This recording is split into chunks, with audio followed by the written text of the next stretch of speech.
starting yung Facebook ko ay yung TikTok ay naban. Hindi ko naman alam. May mga community restriction ay napakalawak. Wala tayong magagawa. Ay nakadalawang ulit ako. Akala ko sinuuna. Ano lang, audio. First time ko lang kasi naban eh. Sa akin din yun, 96,000, magna 97,000 na yung aking followers. Well, anyway, wala naman tayong monetization dyan. Okay lang, kaya lang sayang din yung mga videos na naisip natin. Kasi para kung na rin, ito eh. Para kung na rin yung aking pinaka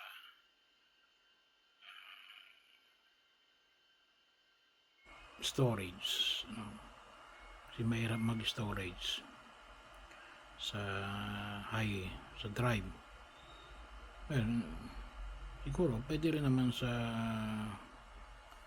tinatawag natin mga cloud. Kaya lang babayad ka rin, no? Babayad ka, kailangan i-maintain mo. Kapag hindi mo na i-maintain, ay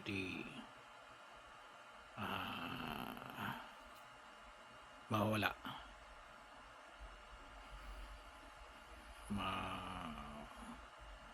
Mawawala na rin. So kaya ang aking inisip na lang ay i-upload na lang sa mga katulad nito ng mga platform, no? Mga para sa kung sakali mang hanapin ko, no? I-search ko lang dun sa platform na post ko. Kaya lang ngayon nga lang problema, no? Naban tayo. Untusin po para malaman natin kung ano talaga yung istorya ng ban. Kasi ay ang parang animal cruelty, no? Yung community guidelines ng TikTok, bagamat hindi nila sinasabi yon, may mga ilang sila na kinukonsider na animal cruelty, you know? Well, yung iba nagbabanggit din naman sa mga gumagawa ng TikTok, yun napapaliwanag nila kahit na nga yung dugo, no? Hindi pwedeng makita yung dugo.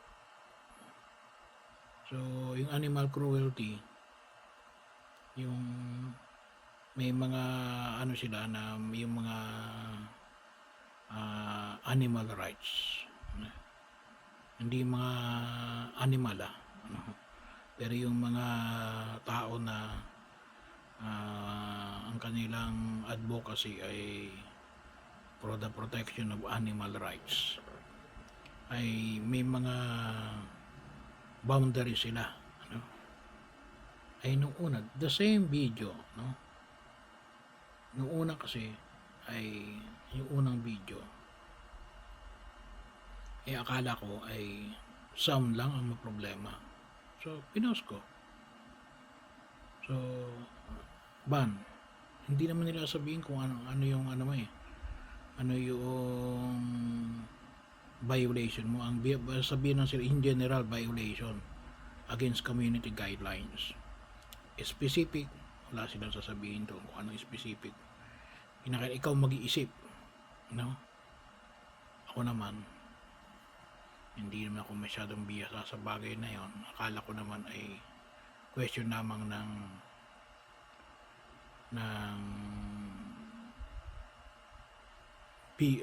audio, no? Kasi may music no? So siyempre copyright materials. So ang ginawa ko, in-upload ko ulit. Wala nang sound. Ngayon, naban uli. Ngayon, hindi ko naman alam kung bakit walang sound. Ay naban. No? Kasi hindi ko naman sigurado kung nawala nga ba talaga yung sound. Kasi hindi ko masyadong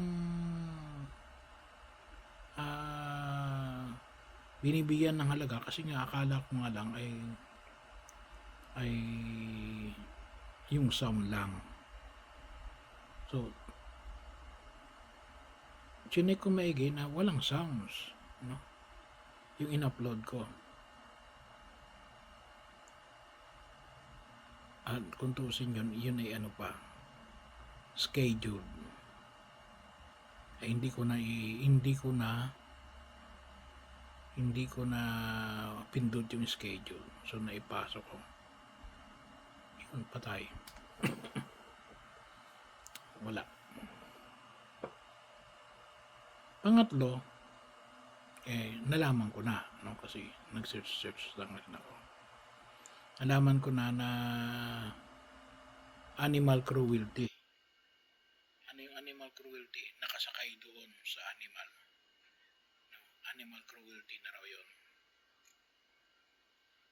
Well, wala tayong magagawa, ano? Kasi, ano yan global platform yan Hindi lang yan Filipino platform, hindi lang yan local platform, ano?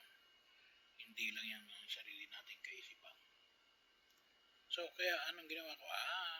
Sige. Ay di,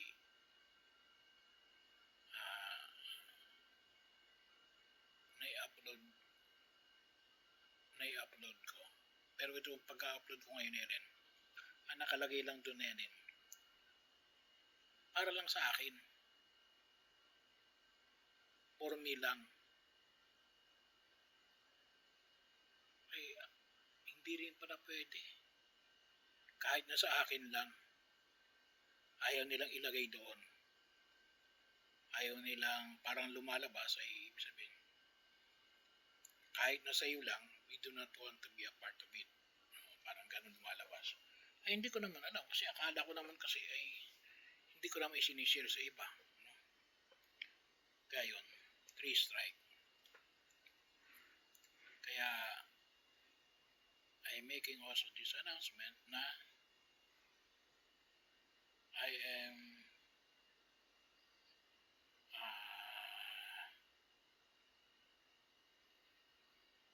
having this new account para sa aking mga videos. Kaya, pasensya na. Ganun talaga. And anyway, hoping naman na yung ganito kasi ako din naman ay nagsigurado rin. Kaya sabi ko nga, itong mga platforms na ito may kanya-kanyang rules and regulation. Pwede kasi yung isa magsarado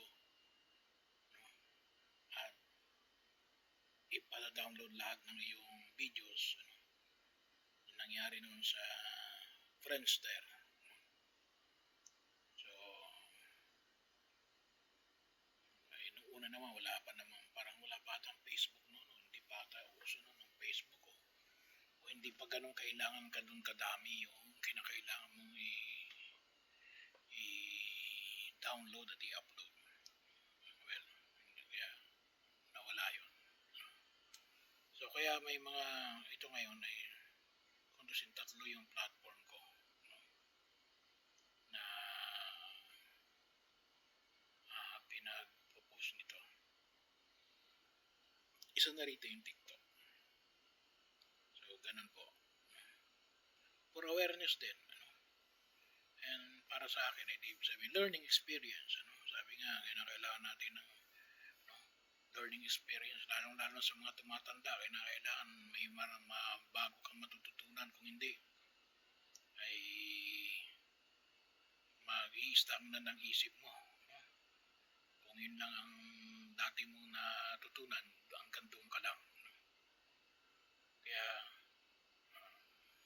it's very expensive. Sabi nga, learning experience. But anyway, just to keep you informed. Maraming pong salamat. Ngayon ay 10/11/2025.